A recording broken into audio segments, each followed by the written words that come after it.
interactive Slido sessions, and then we can address any particular comments or questions. So that way, you know, if we're in infrastructure, we don't get bogged down in the weeds and some technical questions.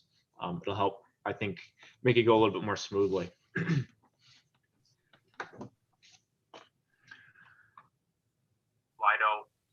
sessions, and then we can address any particular comments or questions. So that way, you know, if we're in infrastructure, we don't get bogged down in the weeds and some technical questions.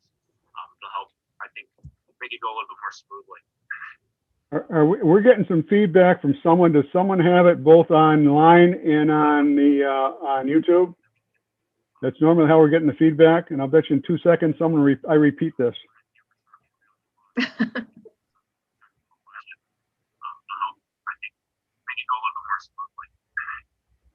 We're getting some feedback from someone. Does someone have it both online and on the on YouTube?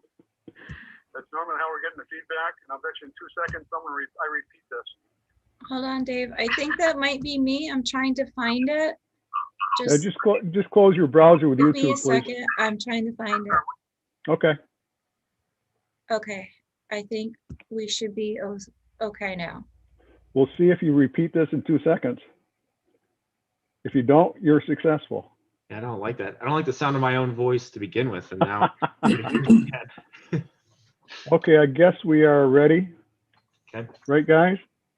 Yep. So someone will let everyone in. We'll move forward.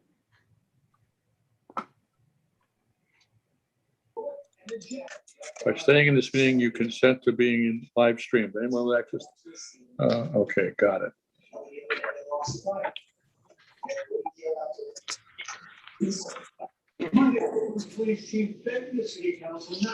All right, has everybody been admitted?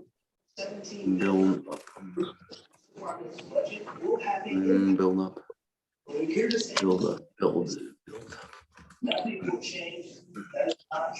We are getting some feedback from people. Could you please mute yourself if you have noise in the background?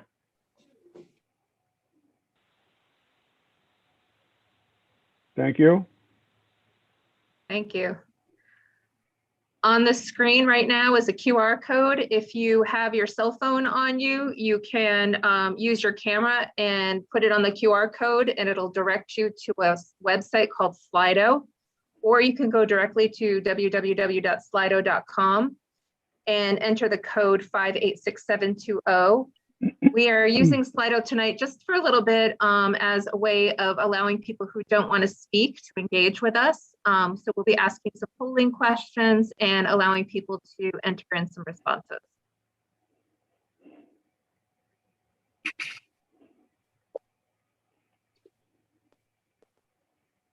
Okay. Sydney, you want to advance? Pardon? I'll ask Sydney if she wants to advance to the slide.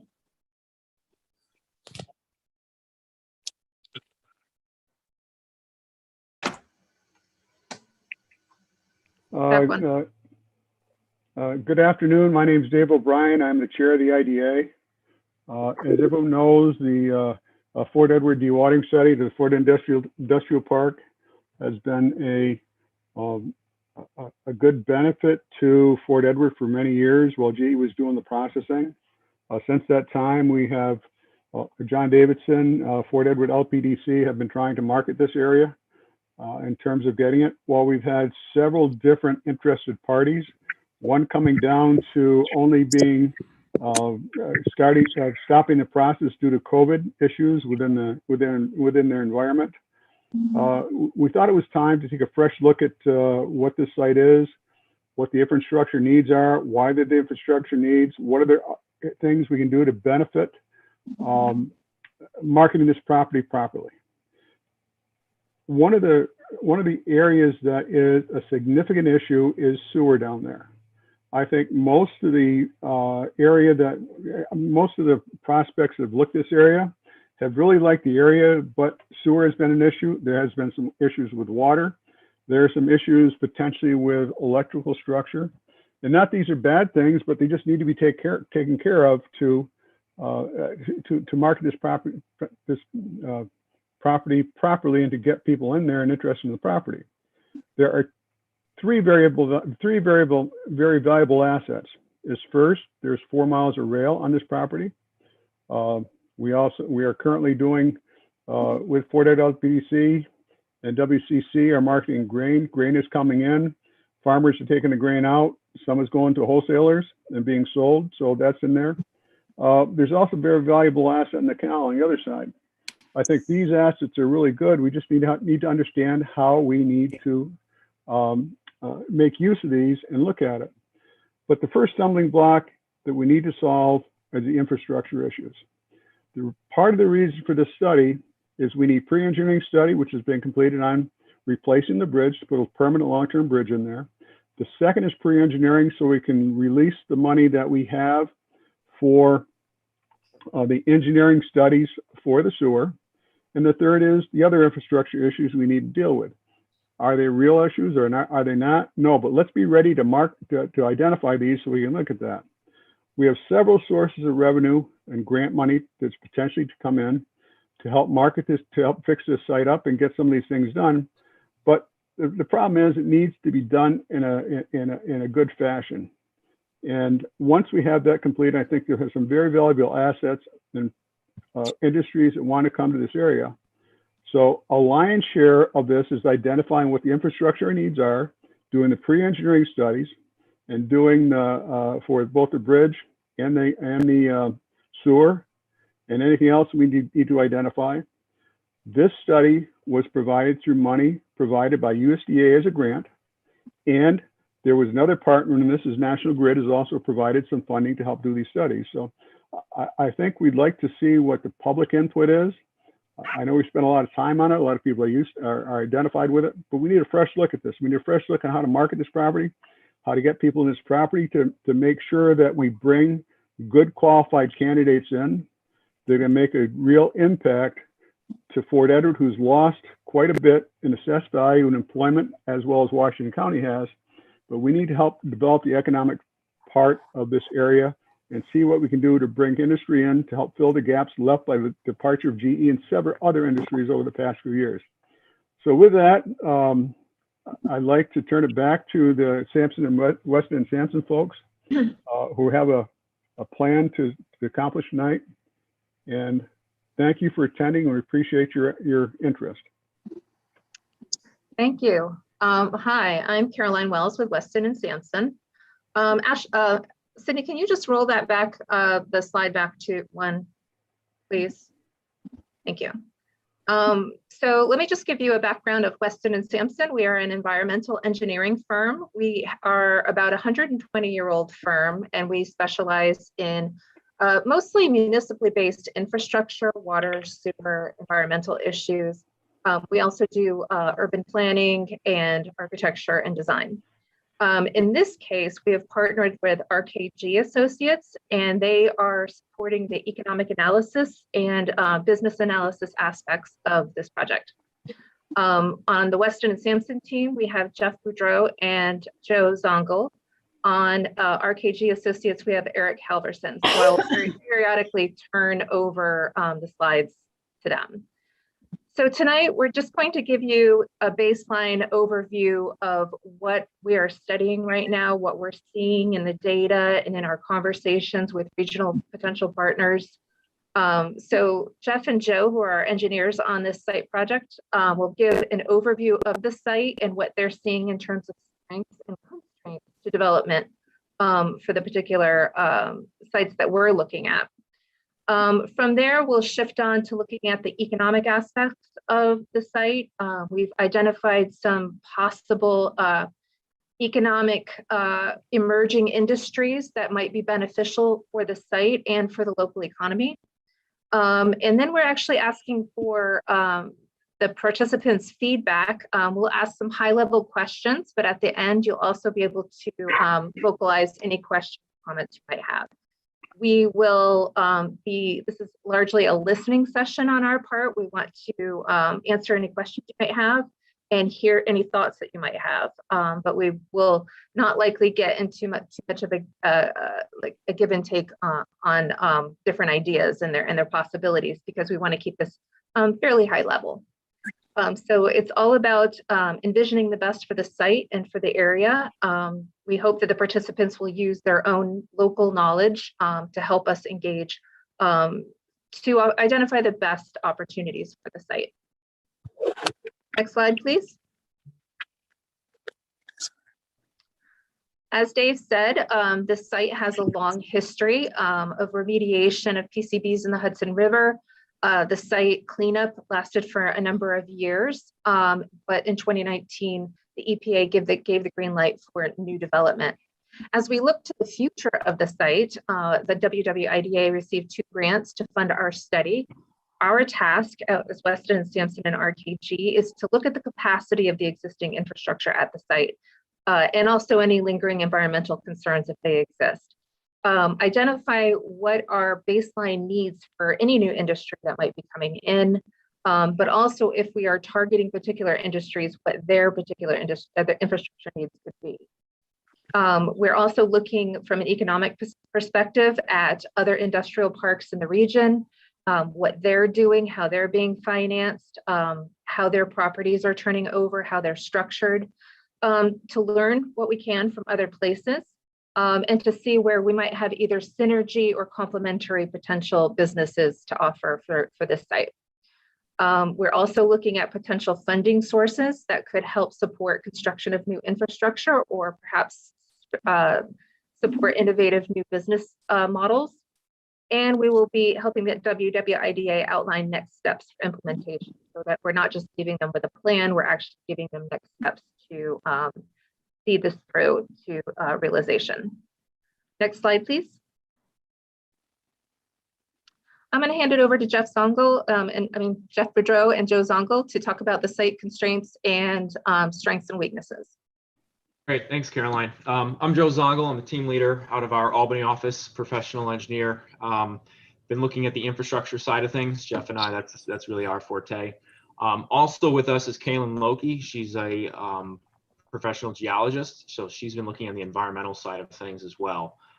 This site has been reviewed and cleared by the EPA and the New York State DEC, so it's actually cleaner than most sites you'd run into, even though the history of the PCB cleanup. So that's something that's moving positive towards this. What I'd like to also add, which was mentioned earlier, at the end we'll be having a Q&A session. We're also going to have some interactive Slido contribution. So we ask if you have any questions that come up, feel free to add them in the chat and we'll address them towards the end of the session, just so we can progress forward without having a lot of interference and feedback and things like that with with some of the technical difficulties. But overall, the site that we're studying here, it's a 110-acre vacant lot. It was developed as a PCB dewatering site by GE. They cleaned up the site, as I mentioned, but there's still a lot of usable infrastructure that remains on the site. There's 3 large metal buildings. One of them is almost an acre large, single span metal building. There's rail to the east. There's also canal bulkhead, very substantial canal bulkhead to the west side of the site. The canal is seasonal, but it definitely brings some value to the site. As Dave mentioned earlier, there is a grain transfer operation that's currently ongoing. Also, part of the site is being used for clean fill from a company called Clean Earth, which is just across the railroad. They're able to add the fill to this site to help with some of the topography as part of a beneficial use determination permit that they've received through the DEC. Overall, the site consists of 330 acres, but we're focused on the 110 acres that the WWIDA has control of at this moment. If you can go to the next slide, please. So the site infrastructure, we've been doing a number of different studies for the site for the primary utilities of the site. So the site is currently served with a 6-inch water service that was used for the dewatering operations. We ran hydrant flow tests. The water is still active to the site, and some of the hydrants are still active as well. we've been reviewing the capacity of the existing system, and potential tenant could use up to 650,000 gallons per day. And that would be within the water treatment plant's capacity to provide to the site. Additional upgrades, we are putting together a report that describe what could go into that. But there is ample water supply for any potential tenants moving forward. As mentioned, there is no sewer on the site. The original dewatering operation had a few septic tanks that they were using, so they were storing and hauling the septage. We've got a few different options that we've outlined and will outline in our report to connect to the local Washington County Sewer District wastewater plant. They've got about an 800,000 gallon limit that they can accept between what they currently see and their permit limit. So there is capacity within the plant. If additional capacity is needed, there are other options available. However, it is worth noting that while there isn't sewer service to the facility, it could be feasibly achieved through a pump station and force main connecting to the local sewers. There's a substantial amount of stormwater infrastructure. All the hardscape was designed in accordance with DEC standards. We've reviewed the sizing of the stormwater infrastructure, and it was actually constructed to be more comprehensive than you would see on a typical site. Reason being is that some of the stormwater infrastructure is isolated from the rest of the system. Because it was originally designed, if there was any runoff from the PCB contaminated materials, that it would be stored and it would not be discharged into the canal or local waterways. So as we see in the business now, stormwater regulations have become very onerous and are typically a hurdle and an impediment for developers. This site is unique where it has the adequate stormwater capacity already built in. There's an electrical substation that's located on the site. So there is a large electrical supply for a single user. It gets a little bit more complicated if there's multiple users based on the way National Grid works things, but there is access to electricity on the site, and those hurdles can certainly be overcome. There's also local natural gas supply, which is valuable both on the intake and the output. Same with electrical. So if we're looking at facilities that are producing renewable energy, not only do they have access to these energy sources, but they've got the ability to potentially add energy back into the grid through electricity or natural gas. With that, I'm going to hand that over to Jeff Budrow, who's going to talk a little bit more in detail on some of the site strengths. Next slide, and Jeff, take it away.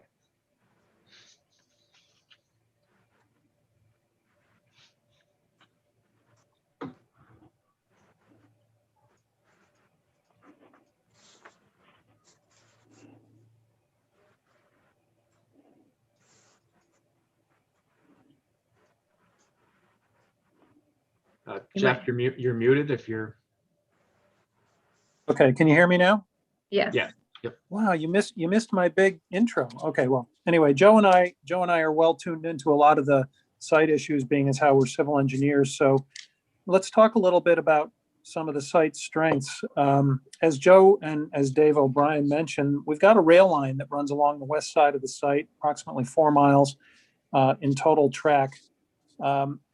It's a little bit unique that we see a rail line on one side and a canal on the other. While the canal is seasonal, it gives us an opportunity to be truly multimodal, and especially when you take into consideration, although they're not, the highway system is a little bit distant to the site, we can have rail, we can have seasonal canal, and we can have trucking. What this does is this really gives us the ability to consider what we call transloading type of operations, where we're truly multimodal, where we work from train to canal, canal to truck back and forth. And what we like about this site is that it's really a clean slate. As Joe pointed out, there's a lot of this site that is already paved. It has substantial infrastructure in the way of stormwater, but it's also a varied site. There's a lot of the site that's undeveloped. Some of it is wooded. As we'll talk a little bit later, there's some parts of the site that are wetland, but with a clean slate site that has a variety of different surfaces on it, it really opens up a range of possibilities for us to look at. As Joe pointed out, the site's large. It's over 300 acres. A bit of it's already developed. The majority of it is not. So again, this gives us an awful lot of opportunities to look at where we don't have to be constrained by something that might already be built there or how we think the site could already be used.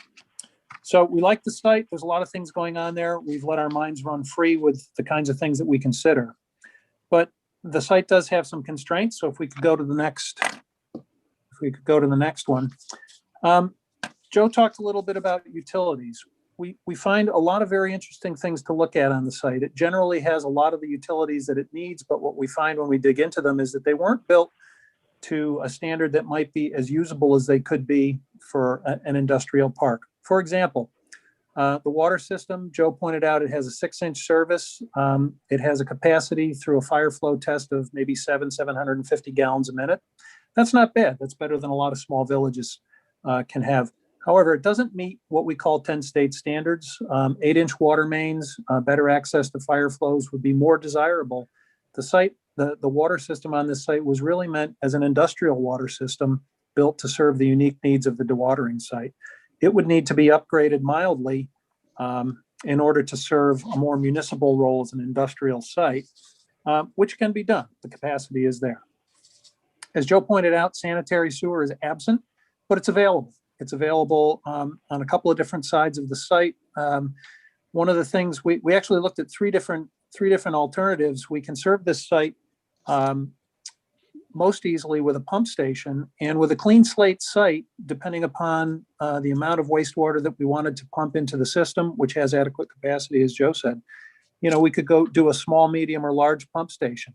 You can put an awful lot of people on this site, hundreds and hundreds of jobs, with pump stations that really are very modestly sized because of the way that wastewater is generated and the way that it flows. So as we begin to develop some utilization plans for this site, we would begin to apply a pump station philosophy of small, medium, or large to this, probably taking advantage of connections as close as East Street.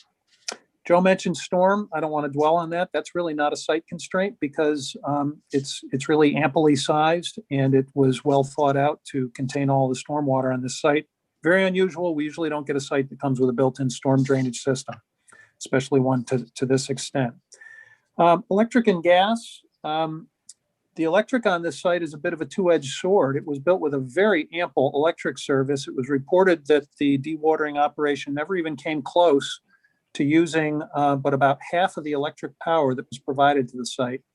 It has its own substation. Downside is that you can only accommodate one major user with that. It could be one very large, amply electrified user, but the ability to further subdivide or submeter runs into problems unless you spend a bit of time dealing with the Public Utility Commission, Public Service Commission, excuse me. So good news, bad news on the electric side. It's ample, it's on site, but it's not very readily subdivided into multiple users. The ideal user of electricity on this site would be one very large, high energy user. Gas, as Joe pointed out, is available in the area. It's a little bit more difficult with the gas services to, until you put in a service request, it's hard to put together a sort of a fictitious use on this site and get National Grid to take it seriously. We're working our way through that, and we have a good contact over at National Grid, but we think that there's probably adequate gas to serve whatever the needs on this site would be. I mentioned previously wetlands. We can tell from just doing a casual observation of the site that there's a reasonable amount of wetlands there. We don't know how many or what percentage.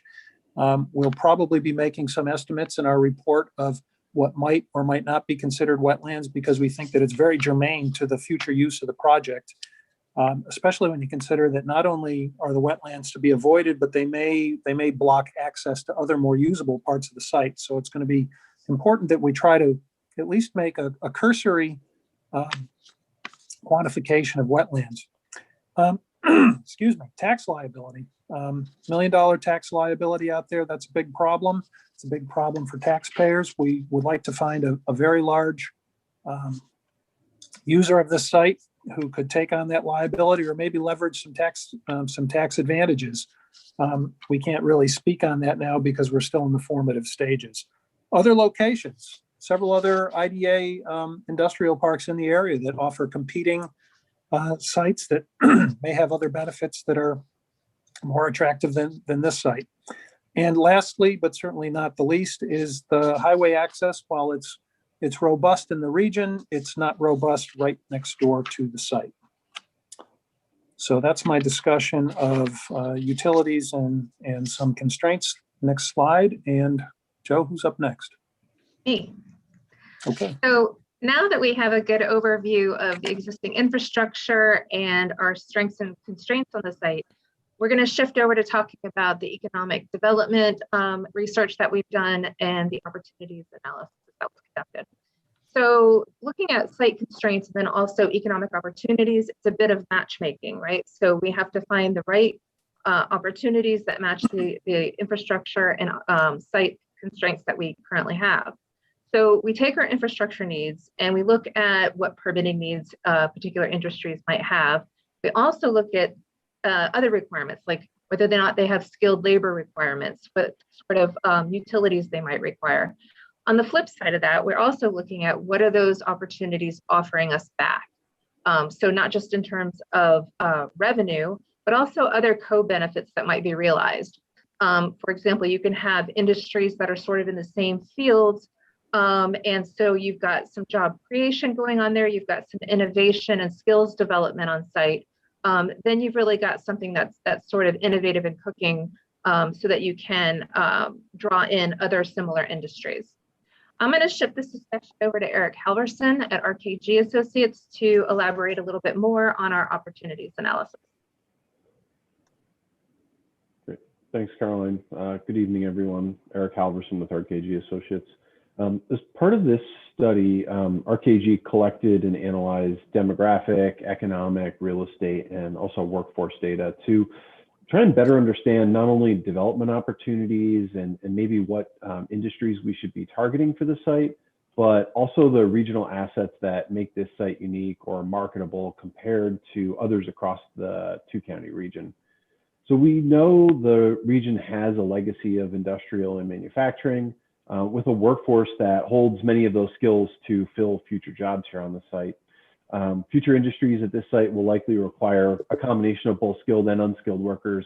I think particularly as manufacturing continues to become more technical and specialized over time.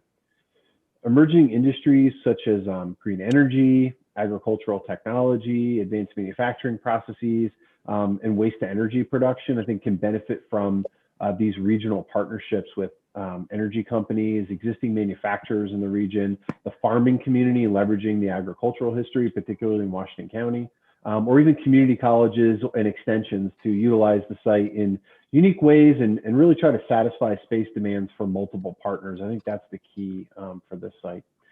Lastly, the infrastructure available at the site, particularly the rail, as well as the canal, could bring added value over time.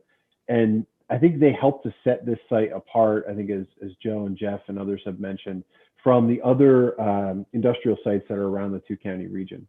There could be connections made with activity around, say, wind energy, for example, at the Port of Albany, or maybe this site could be used for manufacturing parts or for storage, or even shipping to support the efforts at the port, just as one potential example. Next slide, please. So from our regional analysis, we identified 5 industry clusters that we think the site could potentially be well positioned for and attract businesses over time. These 5 include green energy, so the production of renewable energy and waste processing, as well as composting. Some of that is already happening on the site. Food production related to industries such as food processing, sort of tying back to the agricultural community, cannabis growing, cultivation, or even processing. Or even aquaculture, trying to leverage the water resources and the access to the canal.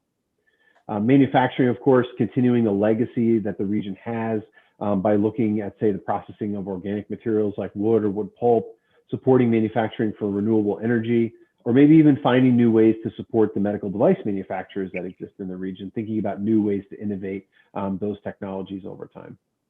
We also heard a lot about the desires to look at leveraging the agricultural industry as well as the hospitality industry through programs in industry sectors like agricultural research and development. So not necessarily the farming that takes place on the farm, but the research and development that supports farming activities.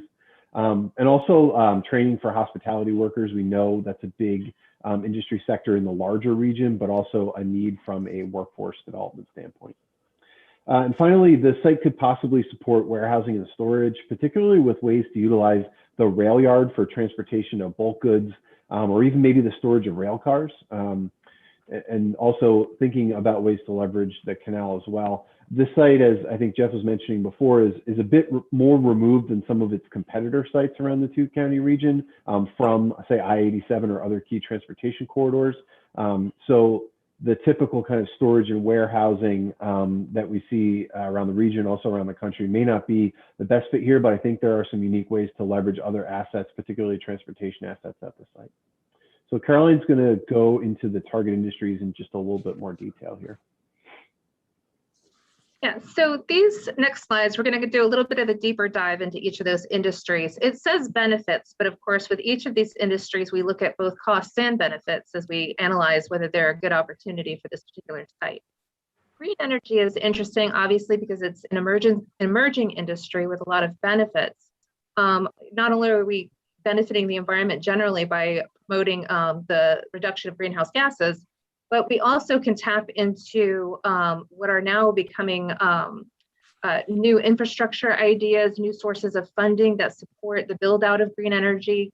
And we can work with local labor and nonprofits to educate and build the skills of local workers so that they can continue to work in the industry. So we see a lot of benefits, particularly in terms of solar, which the site lends itself to. It is has these sort of pockets of usable space as we start to understand wetlands and other constraints of the site that may be appropriate for solar development and not other types of development. The other team members, feel free to chime in here. We can make this more of a discussion. Next slide, please.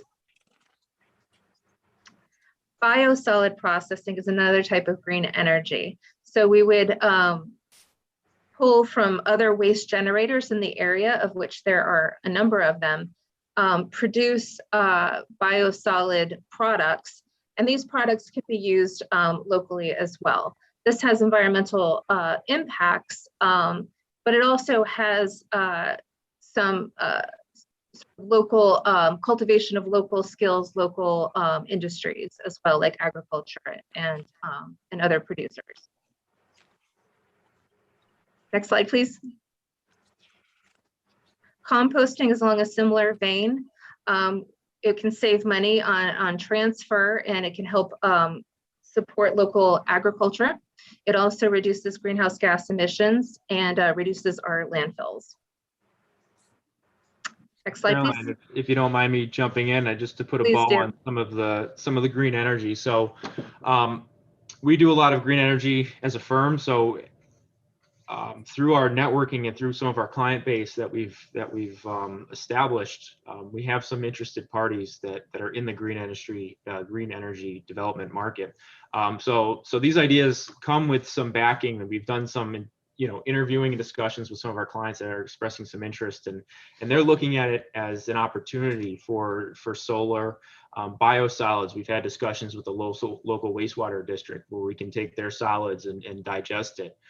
There's also been some inquiries from breweries that have spent brewery grains that need to be disposed of, as far as Canada and out towards the Syracuse area, utilizing the rail system. So a lot of these ideas are being supported by some interested parties, and some real opportunities. So as part of this study, we're getting some feedback for some of the developers in this industry, trying to validate and support some of these initiatives that would certainly support, especially on the anaerobic digestion side, support composting and digestion of dairy waste, as well as other spent grains and things like that, to create energy that would fit well to the site, but is also feasible from a financial standpoint and from an interest standpoint from different potential developers.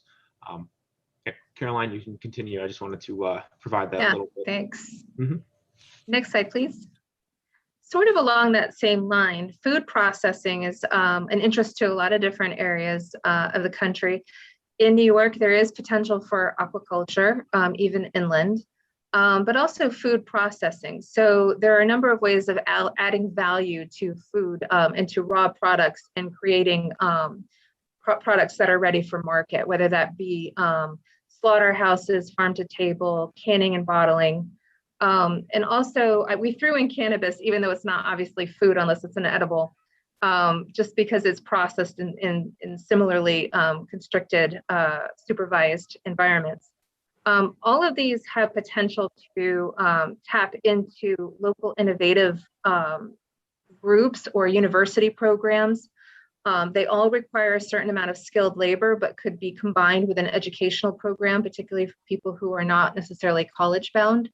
So we're thinking holistically about these industries and how they can potentially retain workers in the area rather than having maybe, younger people leaving the area, and capture people who are not necessarily college bound, but could really build a good life in the area based on a processing and manufacturing career.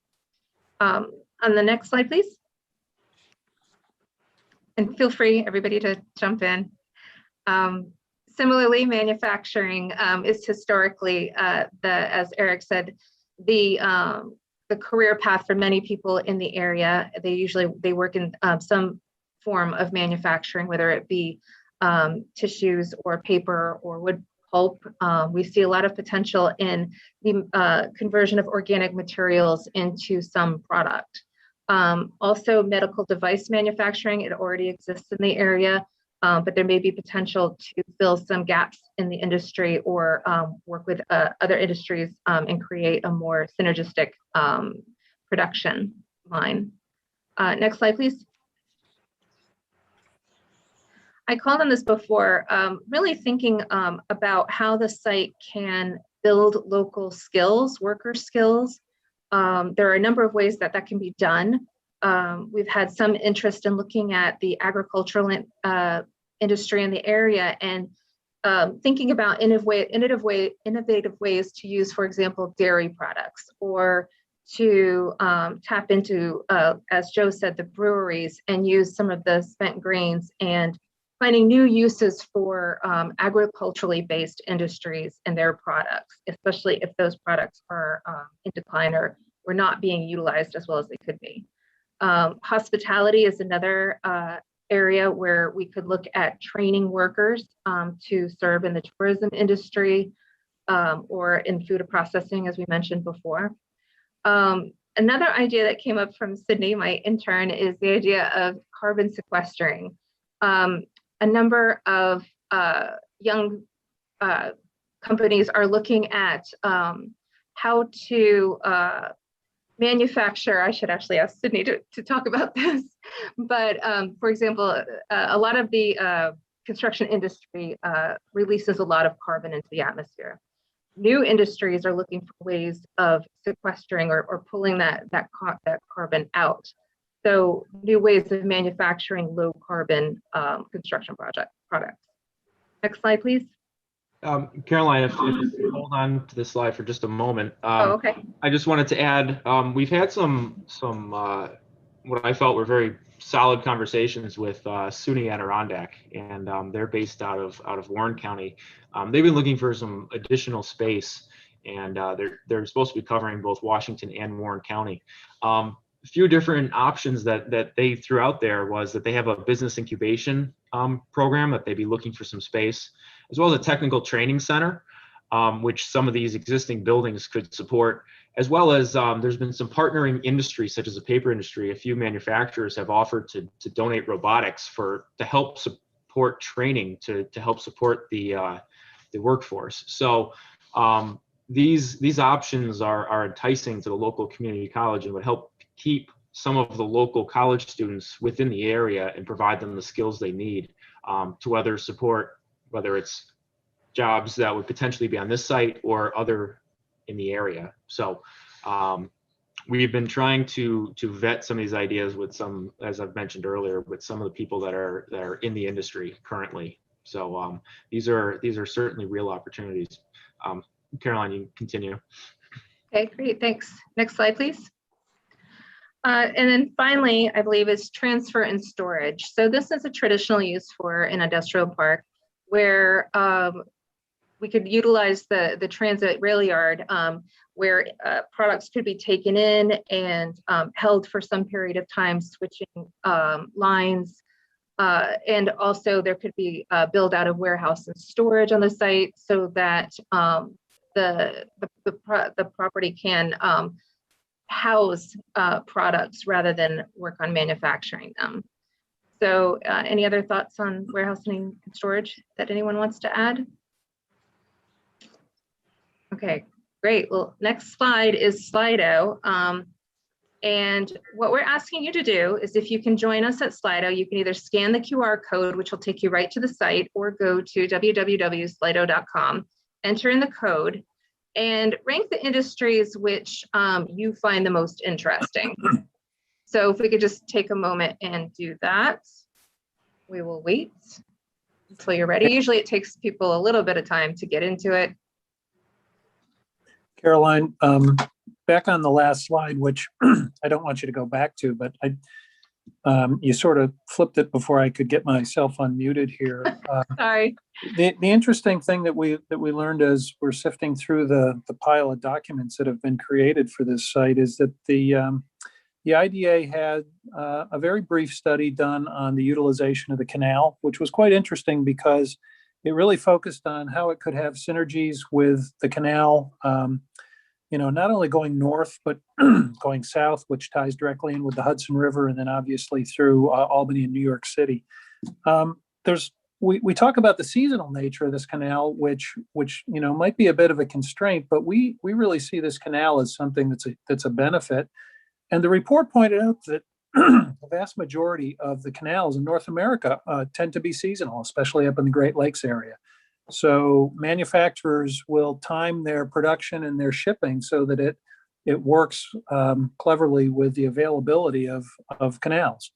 So we've digested that, and we're actively seeking to make connections with some of the latest enhancements that were announced for the Port of Albany with respect to wind energy and some of what's going on down there. We've got some connections down there, and we're trying to leverage those as a group.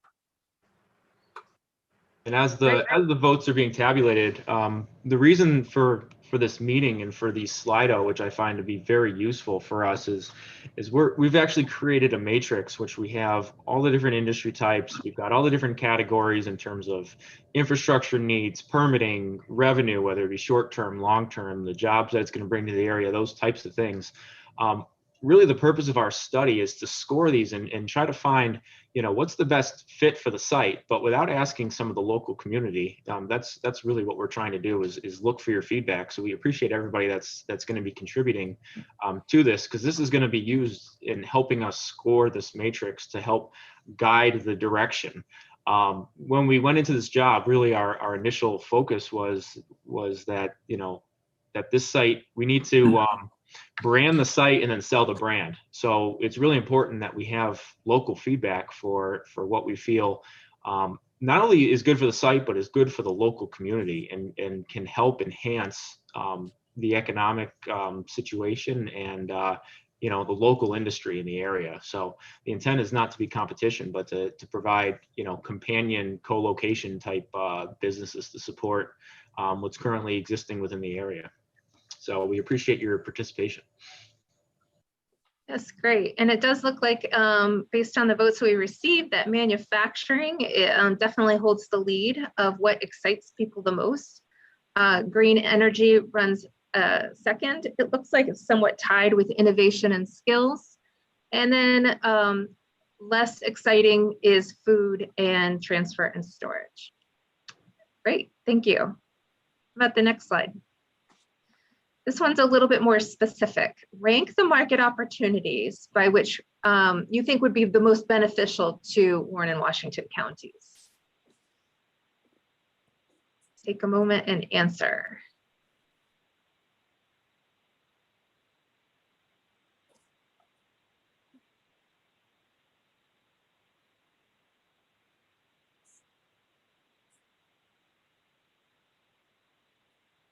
It's a lot to think about.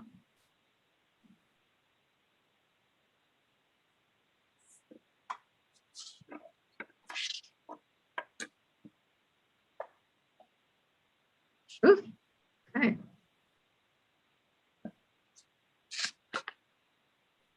So Carolyn, this is Dave O'Brien. While we're watching people fill out the choices, I did want to take a few minutes to say that this site has great interest from a lot of our elected officials. Every time Chuck Schumer comes up here, he stops, and I've met him 3 years in a row. And he's expressed his support for this area, see what he can do. He'd be more than willing to help us do whatever he can financially. Elise has been extremely supportive. She's backed us in some loans and some grants to do this process, but also seed money to help start the sewer engineering as well as some of the bridge functionality. We've also been fortunate enough to have the ability to apply to Bridge New York to replace the bridge. And I think the bridge is one of the most misunderstood parts of this entire thing. The bridge was sort of termed as a temporary bridge by GE because they intended to pull it out. Unfortunately, that term temporary stuck. And most engineers have looked at the bridge, said it has a life of at least 12 to 15 years. But I think that if we can accomplish making the bridge replacement now, with the sites not being utilized, it would make it much more valuable and much more attractive site for people to come into. So I just wanted to mention those two things. I think they're important, and I think that the support we've had from WCC and DA Collins to do a lot of stuff here.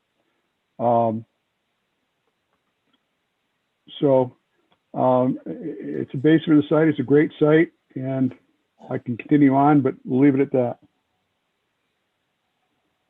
Have you had any updates on the ARPA money or anything that might be coming through? As far as the ARPA, there is no direct ARPA funds for this. Right. This site, I think that the counties have money to spend, but there are uses for that money right now for ARPA. There are other pots coming up pretty soon that we can take a look at dipping into. One of them being to work with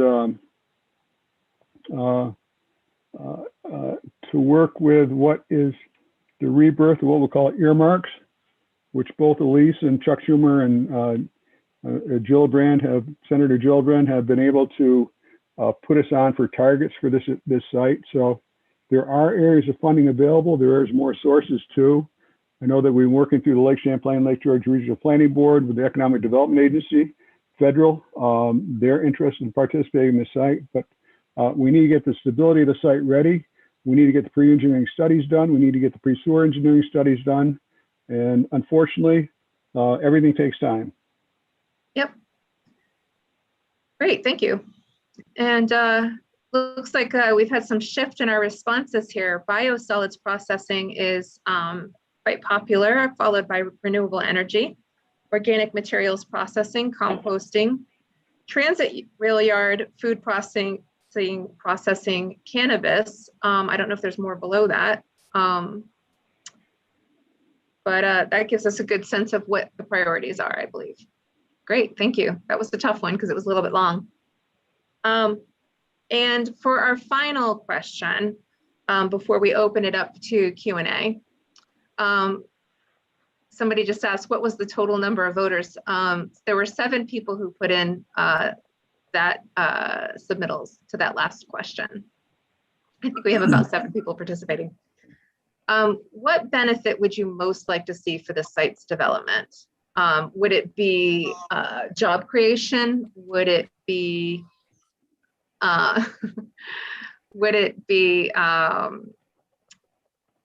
revenue? Would it be really alleviation of tax liability?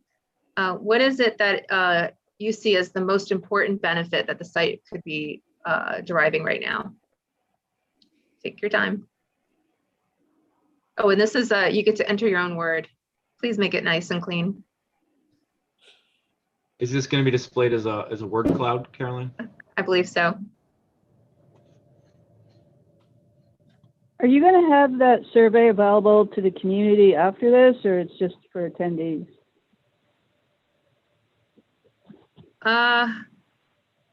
We could. It wouldn't be a Slido. It might have to be another tool, but we could ask the same questions and keep a open survey if the board wants us to do that.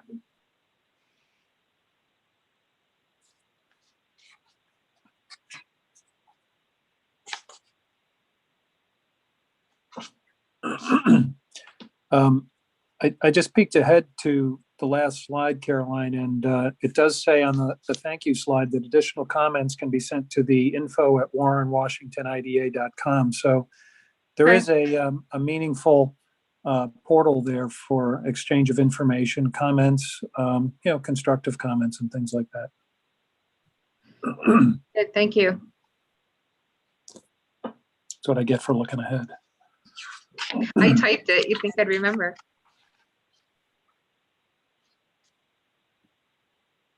So far, we've got 6 responses.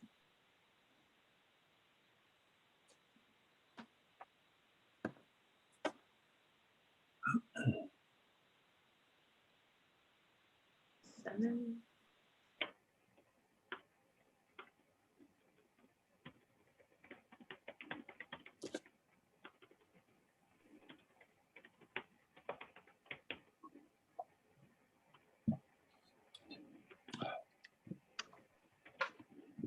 All right, Sydney, do you want to advance the slide or give us the results?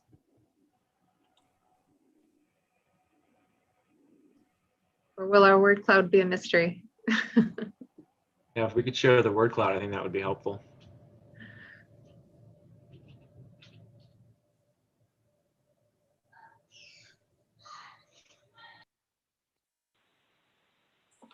I had to re-up it.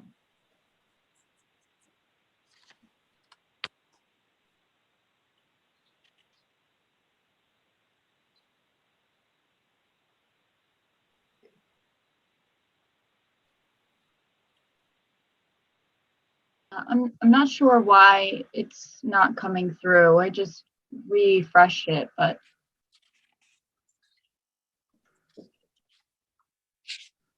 Okay, great, thanks.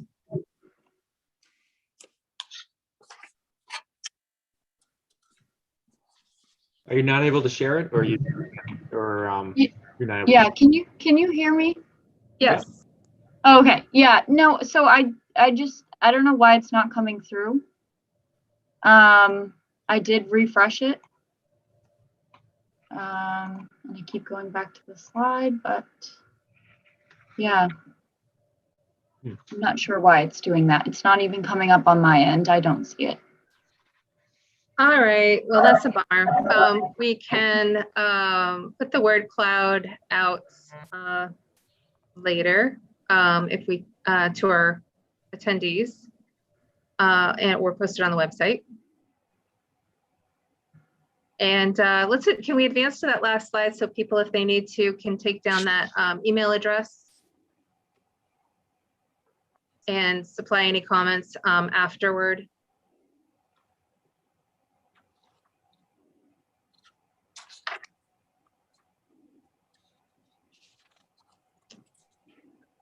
Is it working? Yeah, do you not see it? I don't. Do others? Oh my goodness. No. We see Caroline. Sorry.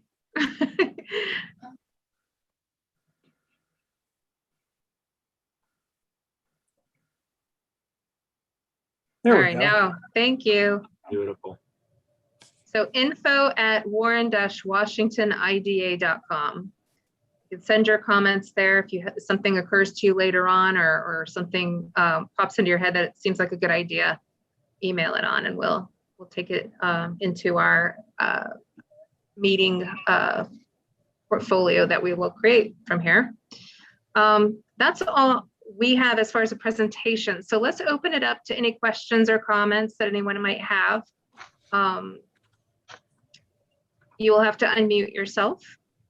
All right. We see. And Sydney, you can bring down the the presentation. Yep, and it looks like people are aware that there's the raise the hand tool function. Where's So that? Jackson. Where is it? Yeah, where's the raise your Yeah. hand tool? I don't see it. Good question. You have to click on reactions and it will come up. Okay. Oh, where's the hand reactions? Got it. But like, oh, raise your hand. Okay. Uh-huh. Yep, that'd be great, and it orders it for us, so that way we can make sure we get everybody covered. So, Caroline, take it away. But looks like we've got a few hands raised. Yeah. Here, let me just see. I'm not seeing hands though. Oh, yes, I they're do. ordered Sorry, at the top. I see it. All right, Jackson Strong. Hi, good evening, everybody. First, I want to thank the Warren Washington IDA and Weston Sampson for allowing this public engagement. I run a small logistics business. I'm actually originally from Lake George, but I live in the Bronx. But I have an interest in seeing that the area thrives economically. And so I just want to make a couple points. First, this site has a tremendous logistical advantage, and I commend the IDA and the Weston Sampson for actually talking about the potential canal use. Obviously, freight rail is still like a primary means of transporting freight. It transports about 25% of the freight in the United States. Inland waterways only account for 4% of freight, but it is vastly underutilized because one typical barge that these locks accommodate has a freight capacity of 1,500 tons, which is a huge amount of freight. So that asset is dramatically underutilized, and it has the potential not just for aggregates, but also for containers, not just containerized goods, but also liquefied containers. As far as aggregates are concerned, and as far as transloading operations, there's very little that's needed. All you need is either a conveyor belt for aggregates, or if you want to lift containers, you can call up Roselle Construction, and for $1,500, you can have a mobile crane there for 4 hours to load whatever type of goods. So I just hope that this infrastructure is utilized. Now, in terms of, and also one other thing is the foreign trade zone designation. So the fact is that, now with our, our economy demands goods that are shipped domestically are typically done by truck because they're shipped very quickly. But the fact is that if you actually bring a container off the port of Newark and were to bring it on barge to various locations, they used to have that service to Albany and they want to bring it back again.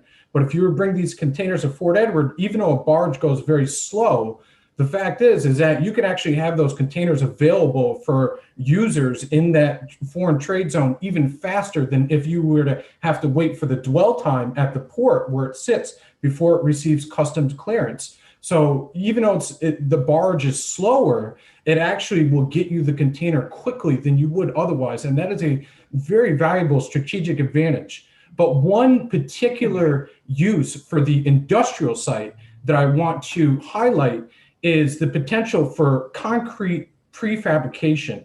And the reason why this site is perfectly suited for it. That's a lot of talking, sir. I'm sorry, I'll try and wrap it up. I think other people would like to get some information and questions into. I will, please, if I may. You will be able to get conversations in. All right. Yeah, we have plenty of time. What's the question? For everybody. Thank you. So the reason why is because Lehigh Cement is located right at the end of that Glens Falls branch. So what's the question? This is not a question, sir. This is a form in which I am utilizing to suggest a potentially high economic use for this particular site. And I just want to highlight the fact that because of the cement production that takes place in Glens Falls, and all the people that live on the river love to have barges go up and down the river. We've just reclaimed the river for residents. So And to that If I point, may interrupt here, Craig Leggett with the IDA. This is a public hearing. It's being moderated. Carolyn Wells will be moderating this section. If you give everybody a chance to talk, everybody will be able to be heard. We are here to hear what people have to say, and we will be mindful of the amount of time that it is as well. Thank you. And also to address that point in terms of the use of barge on the river, if we want to talk about being green and being efficient, there is no other transportation that is remotely close to barge transportation when it comes to safety, when it comes to environmental impact. And we should be doing everything to put more freight on waterways because it is safe and it is the best means for the environment. But in terms of the precast facility, the fact that the natural resources... Jackson? Yep. I would appreciate everyone giving them the respect they deserve. It's their comment. I don't think we should be making gestures or commenting with people. I want to respect for everyone else, or if we can't get respects, I will mute people. Absolutely. But as far as the concrete prefabrication, the reason why this site makes sense, because there is no concrete prefabricators that have direct maritime access. And oftentimes these are oversized pieces of equipment that have high tonnage requirements. And the fact that this site has, a lot of land, it is a potential opportunity to be able to deliver both by rail and by barge concrete prefabricated units, which is something that we need for infrastructure projects throughout the state, especially here in New York City. So I have additional information, which I'd love to send. I won't take any more time. I thank you all very much. Thank you, Jackson. Thank you. All right. Thanks so much. How about Katie DeGroot? Hi, I have a completely different view of this site. I have to say, I'm really upset when the first thing I hear is that we want to have industrial traffic back on the Hudson River. I think that's a really poor use of this facility. I really think that this facility should be a multi-use facility. It should be, look, Washington County is an agricultural area. Why are we talking about supporting industry when Washington County is an agricultural area? We should be pushing 7 people. I mean, good grief. 7 people say they want to have manufacturing. We need to talk to the farmers in Washington County and figure out what it is that they need to help them produce what they produce and get it out into the world. I think you guys have a very limited view of what the possibilities are for production. I'm shocked that we're even talking about sending cement down on barges to New York City. That is absurd. And I'm really frustrated that you guys have not addressed, I don't know any farmer in Washington County you've talked to. Already I brought up a slaughterhouse. It's going to another industrial site. There are lots of opportunities to use this site as a multi-purpose teaching, composting, agricultural enrichment facility. I really disagree with the idea of using it for industrial cement production where we send it downstream. That is absurd. And that's all I have to say. Great, thank you. Yeah, you're welcome. I'm glad you had this opportunity, and I hope that you have many more before you come to any decisions, because it is irresponsible to have 7 people make a decision about this space. Thank you. All right, do we have any other hands up?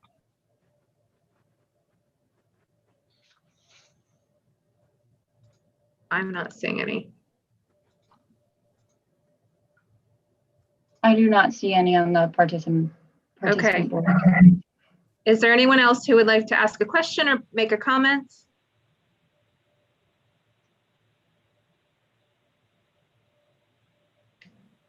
Okay, would anybody from the WWIDA like to make a closing comment?